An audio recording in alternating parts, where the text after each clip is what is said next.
வணக்கம். நம்மளோட பழைய கதைகள், நம்மளுடைய பாரம்பரியம் இதெல்லாம் இப்போ இருக்கிற ஜெனரேஷனுக்கு எப்படி கொண்டு போறது? இது ரொம்ப பெரிய கேள்வி இல்லையா?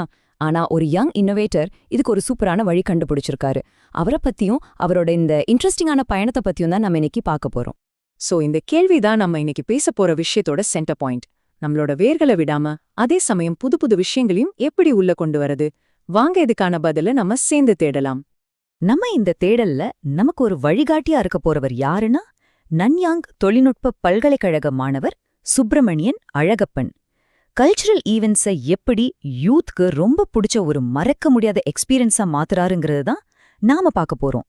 பாருங்க, 2024ல ஒரு ஸ்டேஜ் டிராமா, அதே வருஷம் ஒரு பிசினஸ் காம்படிஷன், அப்புறம் 2025ல ஒரு ஹிஸ்டரி ப்ராஜெக்ட். அடேங்கப்பா, சுப்பிரமணியனோட பயணம் பல ஃபீல்ட்ஸ்ல போயிட்டு இருக்கு. நம்மளோட பாரம்பரியத்தை இன்னோவேஷனோட எப்படி கனெக்ட் பண்றாருங்கிறதுக்கு இது ஒரு சூப்பரான எக்ஸாம்பிள் இல்லையா? சுப்பிரமணியனோட இந்த வெற்றிங்கிறதே ஏதோ சும்மா நடந்ததில்ல. இதுக்கு பின்னாடி ஒரு தெளிவான ஃபார்முலா இருக்கு. அது என்னன்னா, நம்ம பாரம்பரியத்தோட பலத்தையும் இப்போதைய உலகத்தோட இன்னோவேஷனையும் ஒன்னா சேர்க்கறது தான். அவர் இதை எப்படி பண்றாருங்கிறது தான் இங்க இருக்கிற ட்விஸ்டே. ஒரு பக்கம் பாத்தீங்கன்னா பொன்னியின் செல்வன் மாதிரி ஒரு கிளாசிக், இன்னொரு பக்கம் எஸ்கேப் ரூம் மாதிரி செம்ம மாடர்னான ஒரு கேம். இந்த ரெண்டு உலகத்தையும் அவர் ஒன்னா கொண்டு வரும்போது அது யங்ஸ்டர்ஸை பயங்கரமா அட்ராக்ட் பண்ணுது. சரி, வாங்க இது ஒரு எக்ஸாம்பிளோட பார்க்கலாம்.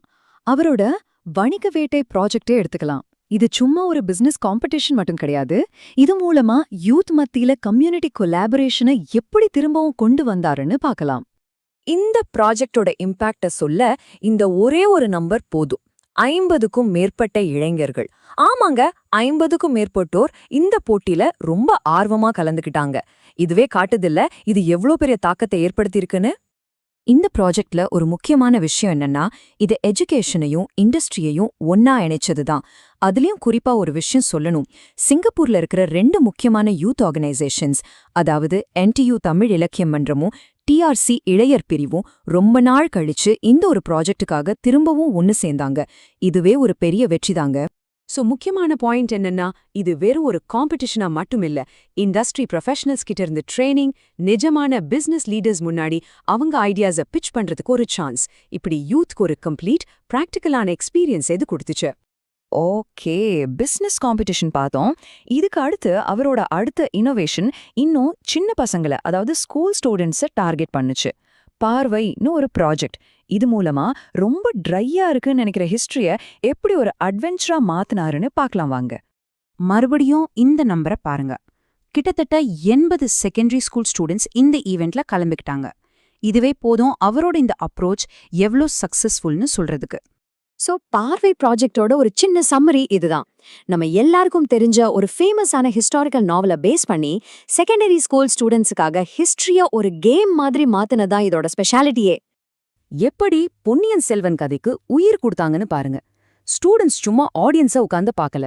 அதுக்கு பதிலா ஹிஸ்டாரிக்கல் பசில்ஸை சால்வ் பண்ற எஸ்கேப் ரூம் சேலஞ்ச், அப்புறம் இன்டராக்டிவ் டிராமா மூலமா அவங்களே அந்த கதையோட ஒரு பார்ட் ஆகிட்டாங்க. இதனால லேர்னிங்கிறது ஒரு மறக்க முடியாத அட்வென்ச்சரா மாறிடுச்சு.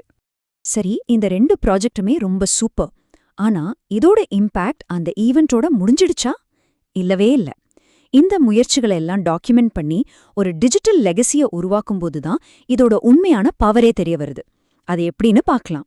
சுப்பிரமணியனோட இந்த வேலை ஒரு தனிப்பட்ட முயற்சி கிடையாது. இது சிங்கப்பூர் தமிழ் யூத் கிளப்போட ஒரு பெரிய இனிஷியேட்டிவ்ல ஒரு பாகம். அவரோட ஸ்டோரி, அவரை மாதிரி மத்த யங்ஸ்டர்ஸோட சாதனைகள் எல்லாமே இப்போ ஒரு டிஜிட்டல் ஆர்கைவ்ல சேமிக்கப்பட்டு உலகம் முழுக்க ஷேர் செய்யப்படுது. இதனால என்ன ஆகுதுன்னா, இந்த இன்ஸ்பைரிங்கான கதைகள் எல்லாம் காலத்துக்கும் அழியாம அடுத்த ஜெனரேஷனுக்கு போய் சேரும். இந்த ஒரு பவர்ஃபுல்லான கோட் அவரோட ஒட்டுமொத்த உழைப்போட நோக்கத்தை ரொம்ப அழகா சொல்லுது. துணிவு முயற்சியால் வெளுக்கும். ஆமா, தைரியம்ங்கிறது சும்மா வராது. நாம எடுக்கிற முயற்சியில இருந்து தான் அது வெளியே வரும். இந்த நம்பிக்கை தான் இந்த மாதிரி புதுமையான விஷயங்களை செய்யறதுக்கு ஒரு ஃபவுண்டேஷனா இருக்கு. நம்ம இந்த உரையாடலோட இறுதியில உங்ககிட்ட ஒரு கேள்வியோட நான் முடிக்கிறேன். சுப்பிரமணியன் மாதிரி ஆட்கள் நமக்கு ஒரு வழியை காட்டுறாங்க, சரிதான். ஆனா நம்ம கம்யூனிட்டிகள்ல நம்ம பாரம்பரியத்தோட ஃபியூச்சர் எப்படி இருக்கணும்னு தீர்மானிக்கிறது நம்ம ஒவ்வொருத்தர் கையிலயும் தான் இருக்கு. நீங்க என்ன நினைக்கிறீங்க? அந்த ஃபியூச்சர் எப்படி இருக்கும்?